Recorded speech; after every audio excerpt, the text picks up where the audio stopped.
아, 소장님. 예. 아, 또 궁금한 게 또 생겨서 또 불렀잖아요, 예. 소장님. 사업자를 만들고 했다 보니까 뭐 책임 판매업? 뭐 이런 걸 등록을 해야지 화장품 사업을 할 수 있다고 뭐 그러는 것 같은데 책임 판매업이 뭔가요?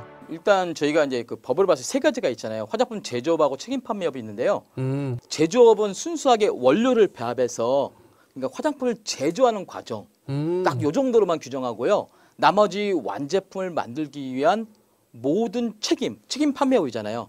책임을 가지고 판매하는 거, 판매업을 하는 것은 모든 책임 판매업의 역할이라고 합니다. 화장품 책임 판매업은 말 그대로 내가 책임을 지고 화장품을 판매한다는 얘기거든요. 아, 책임을 지고. 예. 그래서 쉽게 말씀을 드리면은 보통 저희가 이제 브랜드를 만들어서 시장에 유통까지 하잖아요. 네. 요거에 대한 것도 모두 그 자기가 책임하에 판매하는 것도 하나가 해당이 되고요. 네. 화장품 만드는 과정에서 처음에 이제 원료가 입고되잖아요. 원료가 입고돼서 제조돼 갖고 시험을 검사를 거쳐서 완제품이 만들어지는데 네. 이 과정에 대한 모든 책임을 지는 것도 역시 책임 판매업입니다. 아, 책임을 지고 판매를 예. 한다 그래서 책임 판매업자구나. 예, 그래서 책임을 지고 판매하는 겁니다. 아. 그러니까 모든 과정을 다 저희가 책임 판매이다 갖고 있는 겁니다. 그럼 책임 판매업이 꼭 있어야지만 화장품 사업을 할 수 있는 거야? 저희가 지금 현재 법 규정에 의하면은 책임 판매업이 있어야만 내 브랜드를 가지고 판매할 수 있습니다. 오. 내 브랜드. 내 예. 브랜드. 그러면 그 책임 판매업자는 아무나 할 수 있는 거예요? 이게 저희가 화장품을 만드는 그 과정이라는 게 있기 때문에 네. 어느 정도의 전문성을 요하고 있습니다. 크게 보면은 저희가 이론적 전문 지식을 갖고 있는 사람, 이론적. 예, 또 하나는 실무적인 능력을 갖고 있는 사람, 아, 실무적. 예, 이 두 가지를 갖고 저희가 책임 판매의 전문성이 있다라고 판단하고 있고요. 그래서 이론적인 부분에 대한 얘기가 나오잖아요. 그 이론적이라는 것은 보통 이제 저희가 대학에서 이 화장품 관련 그 학을 전공한 사람, 이제 요거를 기준으로 받고 학사 같은 경우는 졸업하자마자 가능하고요. 만약에 전문 학사, 그러니까 2년제를 나왔다면 2년 정도의 배움을 갖고 거기에 약간의 그 경력, 이 경력을 갖추면은 학사와 동일한 그 능력이 있다고 이제 판단하고 있고요. 그리고 업계에서 이제 2년 이상 종사를 하고 있거나, 아, 화장품 업계에서 예. 2년 이상. 아니면 화장품 업계에서 이제 이 전문 과정을 배웠거나, 아니면 이제 요거 크게 보면은 이제 이 업계에서 이제 저희가 그 대표자, 그러니까 저희가 대표자까지도 인정하는데요. 화장품 책임 판매업을 등록할 대표자 같은 경우는 이것도 전문성이 있다고 보고 있습니다. 10인 이하의 대표자들 같은 경우요. 그러니까 화장품에서 대표를 했거나 예. 종종 회사에서 일했거나 예. 아니면은 이론적 지식을 쌓았거나 예. 아, 요런 사람이 책임 판매업자가 될 수가 있군요. 예. 크게 보면 그렇게 보시면 됩니다. 이론적 배경, 그다음 저희가 실무 능력. 그럼 책임 판매업자를 어떻게 신고는 어떻게 해요? 저희가 이제 신고는 이제 식약처에서 통해서 간단하게 신고를 할 수 있습니다. 그러니까 자격 요건을 갖춘 전문 책임 판매업자가 있다면 담당자가 있다면은 신고하는 것은 어렵지 않습니다. 다만 이제 규정이 있는데요. 1년에 저희가 책임 판매업자에 등록하더라도 네. 이거 정기적으로 1년에 4시간 이상 8시간 이하의 정기 교육을 받아야 됩니다. 아, 저희도 교육이 있어요? 그래야지 이제 그 능력이 새로운 그 지식 같은 것도 들어갈 수 있고요. 그치. 또 트렌드 같은 것도 받아들일 수 있기 때문에 항상 매년 받아야 됩니다. 아, 책임 판매업자는 이제 뭔지 알 것 같아. 내가 책임을 지고 화장품을 파는 사람. 예. 근데 자격 요건이 있어. 예. 뭐 관련 학과라든지 아니면 관련 경력이 있어요. 업계. 예. 요런 게 있어야지 책임 판매업자를 등록할 수 있고 1년에 한 번씩 교육을 들어야 되고. 네. 꼭 들어야 근데 돼요. 그럼 만약에 나는 관련 학과도 안 나오고 화장품 경험도 없어. 그럼 책임 판매업자가 없잖아요. 예. 그러면은 화장품 사업을 못 하는 거예요? 화장품 사업을 못 한다고는 할 수 없습니다. 다만 내 브랜드를 갖지 못한다는 거고요. 다른 그 브랜드를 갖고 있는 분들의 물건을 받아서 유통하는 경우는 굉장히 많습니다. 예. 그래서 저 일반적으로 이제 그 브랜드를 갖고 있는 업체한테 그 브랜드만 여러 회사의 브랜드를 받아서 우리 브랜드를 그 판다가 아니라 여러 브랜드를 한꺼번에 판다, 유통하는 경우라면은 책임 판매업이 없더라도 유통은 가능합니다. 실질적으로 여러분들 올리브영 아시잖아요. 네. 올리브영 같은 경우는 두 가지를 다 가질 수 있어요.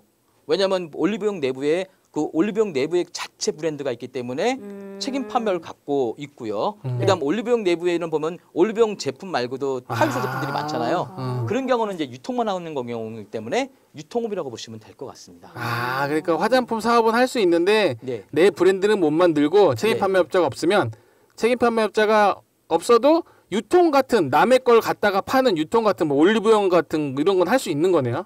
그래서 목적에 따라서 내가 어떤 사업을 하실 것인가 이 부분을 많이 고민하셔야 될 부분이 있습니다. 책임 판매업장. 그러면 그 해외 수출할 때도 해외 수출할 때는 책임 판매업자가 있어야 돼요? 어떻게 해야 되는 거야?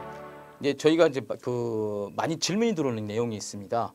해외에 수출하고 싶은데 그럼 과연 수출 절차를 어떻게 되느냐. 이게 가장 질문 많이 들어오는데요. 네. 해외 수출할 때 반드시 책임 판매업이 등록되어 있는 사람만 수출할 수가 있습니다. 오. 그 문제가 뭐냐면 그 각 나라에서 화장품을 유통하려고 하면 첫 번째 하는 게 있어요. 우리나라에 식약처가 있잖아요. 네. 식약처에서 화장품 판매하려고 하면 식약처에 그 등록을 해야 되잖아요. 그렇죠. 이 제품을 네. 등록을 해야 되잖아요. 그죠. 우리가 등록한다는 것을 저희가 수출로 따지면 위생허가를 받는다는 얘기가 됩니다. 근데 위생허가를 받으려고 그러면 반드시 필요한 서류가 있는데요. 거기에는 그 책임 판매업 등록 서류가 있어야 돼요. 그러니까 그 브랜드에서 나온 등록 서류 중에서 자유 판매 증명서, 말 그대로 그 판매를 책임 판매 증명서라고 바뀌었는데요. 이거를 저희가 외국에다가 제출을 해야 외국에서 그걸 갖고 위생허가를 등록해서 유통할 수가 있게 되는데요. 그걸 발급할 수 있는 것이 책임 판매업입니다. 그래서 그 서류를 판매할 수 있는 주체가 이제 책임 판매업이기 때문에 그 서류를 받아서 외국에다 보내야 되거든요. 그게 다른 사람들이 그 서류를 발급을 못하기 때문에 책임 판매업이 있어야만 반드시 수출을 할 수 있다라고 말씀을 드립니다. 그럼 만약에 그 막 타오바에 다른 제품 총판 같은 사람들은 어떻게 된 거야? 티몰이나 그러니까 개인적으로 뭐 하나씩 두 개씩 판매하는 거 있죠. 글로벌 셀러 같은 경우는 이거는 이제 소비자한테 직접 판매하는 거예요. 소비자한테 만약 C2C로 판매한다. 그럴 경우에는 저희가 하나씩 판매하는 경우이기 때문에 위생허가가 별도 필요가 없습니다.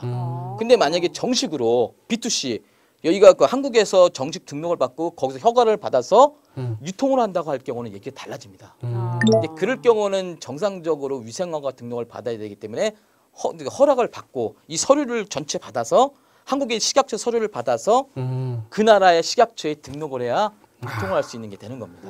그러니까 한마디로 내 브랜드를 팔려면 무조건 책임 판매업자가 있어야 되는 거네요. 그렇죠. 누군가는 책임을 져야 되거든요. 내가 책임을 져야 되니까 책임질 예. 사람이 필요하구나. 수입업자도 수입할 때는 이 브랜드를 내가 국내 수입을 해서 유통을 하기 때문에 책임을 져야 되거든요. 그러려면 외국에서 보낸 정식 서류를 갖고 내가 책임을 지겠다. 이런 형태가 되는 겁니다.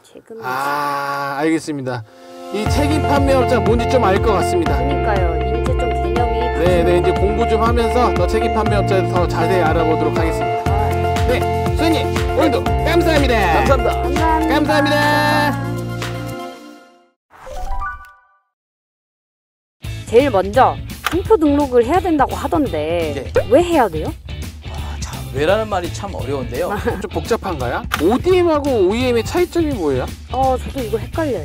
내 브랜드를 갖고 움직이느냐 아니면 난 아무것도 없고 이제 움직이느냐 차이인데요. 아이디어만으로도 지적 재산권을 보호받을 수가 있어요? 그냥 주는 것이 아니라 이 아이디어가 과연 뭐냐. 이야, 역시 우리 소장님 명쾌한 답변.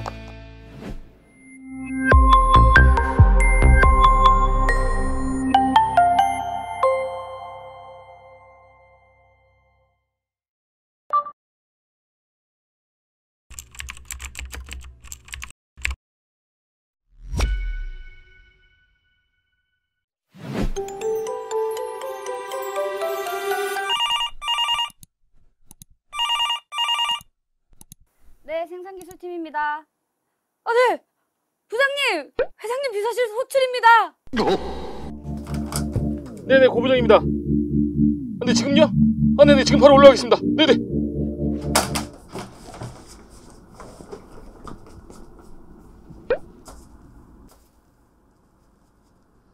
자네가 우리 브라보 상사에서 일한 지 얼마나 됐지? 네, 15년 됐습니다. 아, 그래. 알다시피 우리 회사 사정이 좀 어렵네. 그래서 이번에 새로운 사업을 하나 해보려고 하는데 고부장이 책임지고 하나 맡아줬으면 좋겠어. 새로운 사업이요? 맡겨봐 주신다면 열심히 하겠습니다. 그런데 그 팀 구성도 해야 되고 그런 건 어떻게 할까요? 아, 그것도 내가 미리 다 계획해놨으니 걱정 말고.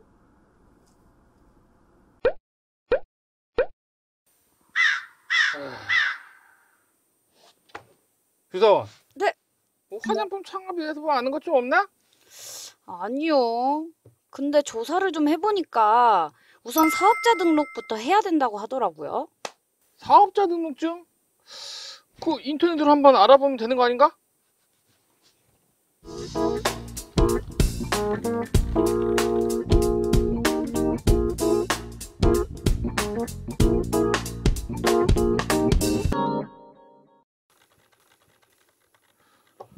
아 이거 뭐 화장품 창업이 이렇게 어려워. 이래도 뭐 창업할 수나 있겠어?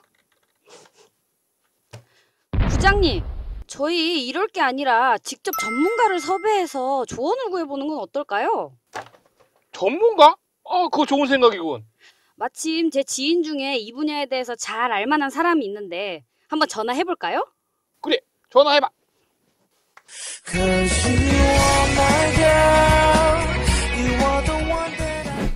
부장님, 인사하세요. 제가 그때 말씀드렸던 전문가분.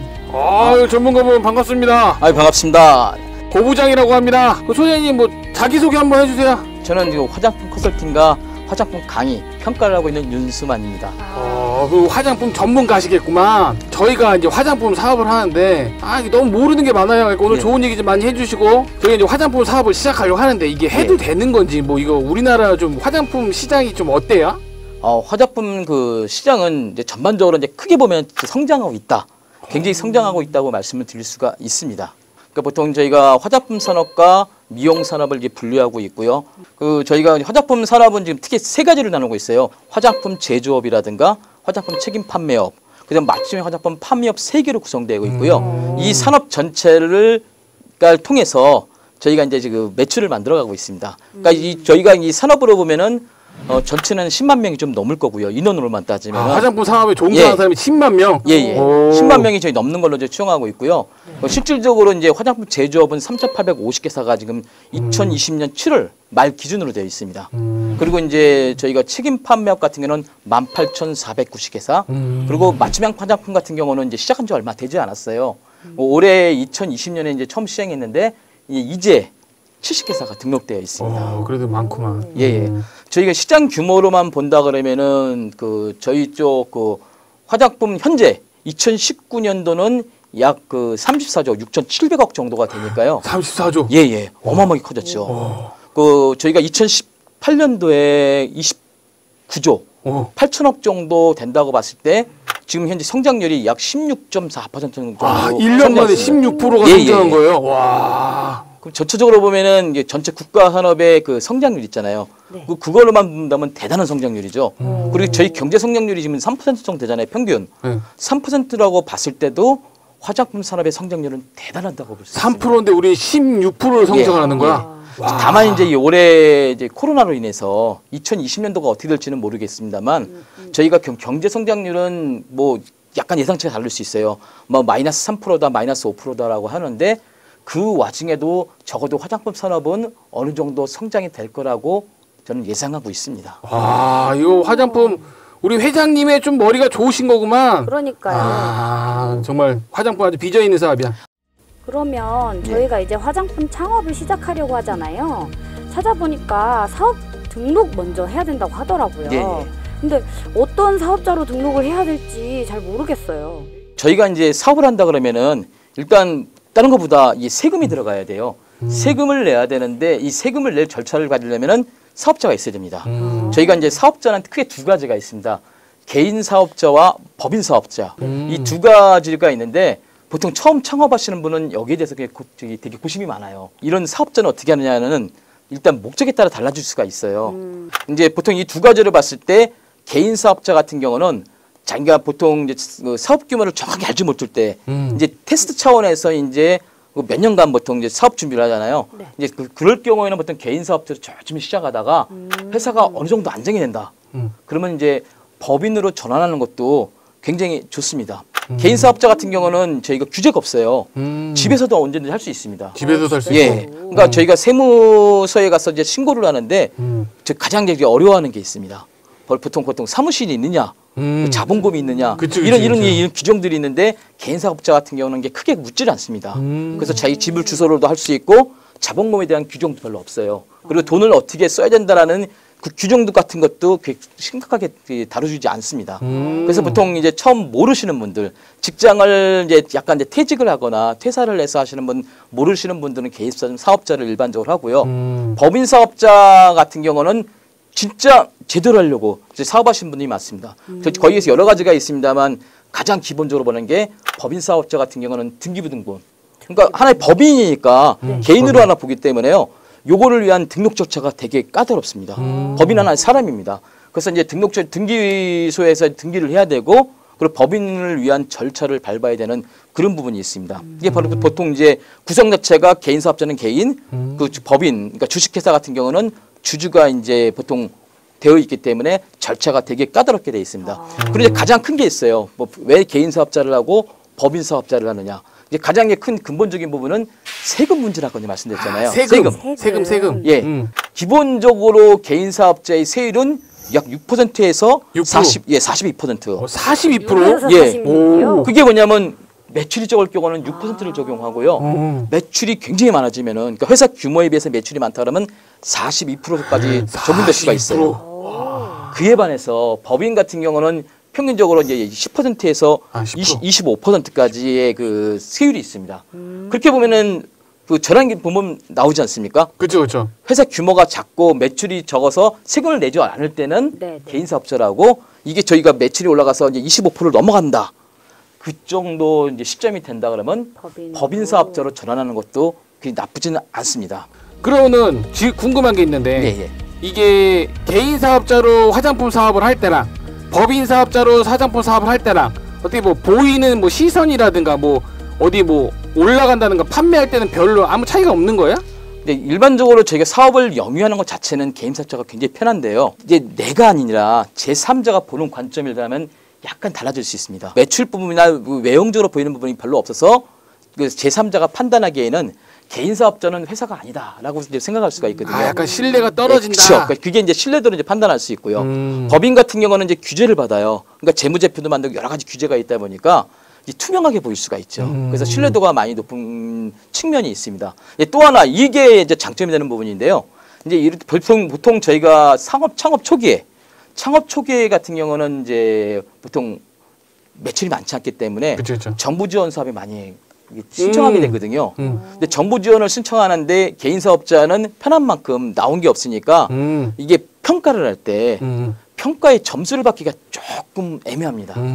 나온 게 없으니까요. 저희가 이제 평가 기준에서 가장 많이 보는 게 종업원 수라든가 매출 성장률 이런 부분인데 이런 게 나와 있지가 않아요. 이게 나와 있지 않아서 이제 그런 부분이 있고요. 법인 같은 경우는 이런 게 정확하게 나와 있기 때문에 만약에 내가 뭐 개인적으로 매출을 하는 게 아니라 뭐 정부 지원 사업을 통해서 성장을 하겠다. 이게 판단한다면 이제 개인 사업자보다는 오히려 이제 법인 사업자가 유리할 수 있다는 부분이 있습니다. 아, 그렇구만. 그 내가 이제 정리를 한번 하자면 내 사업을 이렇게 하고 싶은데 이게 좀 아직은 잘 모르겠어. 그리고 막 돈도 많이 없고 그러면 약간 개인 사업자로 시작을 했다가 이게 잘 되면 법인으로 가는 게 좋은 거고. 예. 난 사업을 완전 제대로 할 거야. 갖고 막 계획도 이만큼 있고 판매할 곳도 막 있고 그래. 그러면은 그때는 법인으로 차려서 시작하는 것도 나쁘지 않다. 오, 고 부장님 아주 요약이 깔끔하셨어요. 아, 그럼 이제 개인 사업자, 법인 사업자의 어떤 차이는 조금 알 것 같아요. 네. 맞아요. 그러면은 이제 절차, 예. 뭐 등록하는 거 좀 어렵지 않아요? 그러니까요. 어렵지 않습니다. 아, 어렵지 않아요? 예. 그 사업자 등록을 하는 거는 크게 두 가지가 있어요. 네. 이제 오프라인으로 세무서 가서 신청하는 방법이 있고 세무서. 또 하나는 이제 국세청 사이트에서 신청하는 방법 이 간단하게 있습니다. 오. 너무나 간단한데요. 개인 사업자 같은 경우는 거기 서류만 간단하게 준비해서 신청하면은요 바로 등록할 수 있습니다. 근데 다만 이제 뭐가 문제냐면은 거기에 등록하기 전에 내가 종목을 무엇으로 할 것이고 업태를 어떤 형태로 할 건지 이거 정도하고 회사명 있잖아요. 우리가 되게 중요하게 여기잖아요. 그쵸, 이 그쵸. 회사명이 어떤 걸 할 건지는 세무서 가기 전에 미리 준비를 해서 세무. 만드는 것이 굉장히 중요합니다. 내 이름 어떤 예. 걸 할지 우리 예. 회사 이름. 법인 같은 경우는 제가 앞서 말씀드린 것처럼 이제 법인 등기를 먼저 해야 되잖아요. 네. 법인 등기 절차를 거친 후에 저희가 개인 사업자와 같이 똑같이 등록을 하는데요. 근데 저 약간 차이가 있다면 개인 사업자는 자본금에 대한 제한이 없다고 말씀드렸잖아요. 그렇죠, 그렇죠. 네네네. 예, 법인 같은 경우는 이제 저희가 이제 자본금, 이제 주주도 등록해야 되고, 또 정관도 만들어야 되고, 자본금도 저희가 이제 넣고, 거기 자본금이 들어갔다는 증명 자료 있잖아요. 증거 자료도 이제 만들어야 되니까, 이제 그런 걸 본다면, 이제 그런 걸 전체적으로 본다면 자본금이 내 통장 안에 들어가야 된다. 이렇게 봤을 때, 저희가 이제 전체적으로 보면 약간 더 까다로울 수가 있습니다. 그럼 나머지 뭐 세금이 발생할 수는 있는데요. 개인 사업자는 내가 직접 가서 할 수 있어요. 되게 쉽습니다. 그렇기 때문에 돈이 들지 않아요. 근데 법인 같은 경우는 아까 조금 전에 말씀드린 것처럼 등기 절차도 있고 뭐 여러 가지 뭐 서류도 만들 이런 절차들이 있기 때문에 개인들이 하기에는 약간 까다롭지 않을까 생각합니다. 할 수는 있는데 까다롭습니다. 그래서 보통 일반적으로 저희가 말하는 그 법인, 그러니까 주식회사를 만들 때에는 본인이 직접 하기보다는 대부분 이제 법무사를 통해서 하는 경우가 많은데요. 법무사를 통할 경우에는 일정 부분의 수수료가 발생을 합니다. 그거는 이제 참조하셔야 될 것 같습니다. 그러면은 그 우리가 이제 개인 사업자든 법인 사업자든 사업자가 나오면은 바로 화장품을 만들어서 팔 수 있어요? 아, 그럼요. 그런데 바로 이제 사업자 등록이 있으면 영업행위를 할 수 있습니다. 근데 만약에 이게 내가 그냥 파는 게 아니라 그 만약에 전자상 거래, 그 온라인을 통해서 판다고 하면은 하나의 절차가 더 있는데요. 거기 이제 통신 판매 신고업을 또 해야 돼요. 아, 통신 판매 신고. 근데 그 통신 판매 신고업도 역시 온라인이나 이제 오프라인으로 가능한데요. 일반적으로 이제 저희가 보통 구청에 가서 지역 경제과에 가서 신청을 하면은 바로 등록증이 나옵니다. 그러니까 그건 별로 어렵지 않습니다. 중요한 거는 내가 바로 사업자 등록서를 냈다 해도 이 바로 매출이 이루어지지 않는다는 거예요. 그래서 보통 이제 충분하게 창업 전부터 준비를 해서 그 나중에 그 매출이 일어나기까지의 과정이 더 중요하다고 저는 감히 말씀을 드립니다. 박사님이시구만. 화장품 뭐 모르는 게 없어. 이거 숫자 다 외워갖고 오신 거예요? 그러니까 아유, 조금은 외웠습니다. 대단해. 짱이야. 진짜 짱이에요. 그렇다면 우리가 이제 창업을 시작하기 전에 반드시 체크해야 될 사항이 있을까요? 제 가장 중요한 게 있어요. 저 보통 직장 생활하고 그 창업 생활하고의 차이점이 가장 큰 게 뭐냐면요. 과연 내가 이 직장 생활에서 남에 의해서 움직이다가 내가 그 자신이 스스로 움직일 수 있는지, 그러니까 쉽게 말하면 통제가 가능할지, 요거를 많이 체크를 해야 돼요. 근데 또 하나 중요한 게 뭐냐면 직장 같은 경우는 여러 사람이 대표자가 이제 책임을 지고 우리는 직원으로서 일하잖아요. 근데 만약에 이 창업을 하는 경우는 내가 이제 주관적으로 직접 운영하기 때문에 그 위기 상황에 왔을 때 어려움이 정말 많습니다. 그래서 이런 상황이 왔을 때 내가 위기를 극복할 수 있을지 이걸 고민을 좀 한번 하셔야 되고요. 그다음 더 중요한 건 뭐냐면 화장품은 무슨 산업이죠? 바로 브랜드 산업이에요. 제품이 좋다고 해서 팔리는 산업이 절대 아닙니다. 그래서 이럴 때 보통 그래서 화장품 그 창업을 한다 그랬으면 가장 성공하는 계열이 누구냐? 바로 홍보 능력. 뭔가 알릴 수 있는 능력을 갖고 있는 사람이 가장 유능하다고 합니다. 그래서 저희가 홍보는 어떻게 할 것인지를 직접적으로 고민하시는 것이 좋습니다. 저희가 그 화장품 산업에서 얘기하는 게 있어요. 화장품은 뭐 방송에 나오잖아요. 원가율이 소비자가의 뭐 10%대다. 이런 얘기가 나오잖아요. 그게 왜 10%대가 왜 그런 얘기가 나올까요? 화장품은요. 물건을 파는 게 아니라 브랜드를 파는 거라서요. 거기에는 상당한 그 마케팅 비용이 들어간다는 얘기가 됩니다. 그래서 홍보가 굉장히 중요한 요소라고 볼 수가 있습니다. 내가 화장품 사업을 시작하기 전에 이런 것도 많이 고민을 해야 될까. 뭐 제품을 잘 만들고 뭐 개인 사업자, 법인 사업자도 중요하지만 어떻게 홍보를 할 것인가 이런 걸 많이 염두에 두고 직장 생활이랑 완전히 틀리다. 직장 생활은 내가 솔직히 월급 받고 일하면 되는 거지만 이건 내 스스로 내가 어디 다녀야 되고 하니까 그런 걸 잘 생각해서 창업을 해라. 예, 그렇습니다. 아유, 뭐 좋은 말씀. 이거 우리 소장님 너무 이게 뭐 이걸 좀 얘기를 잘해줘갖고 다 한 번 더 불러야 되겠는데? 감사합니다. 한 번 더 모셔도 될까요? 예, 그럼요. 알겠습니다. 그럼 오늘은 첫 번째 시간인데 우리가 이제 브라보 상사 화장품을 시작하기 전에 우리 뭘 준비해야 되는지 한번 알아봤습니다. 다음 시간에 또 만날게요. 감사합니다.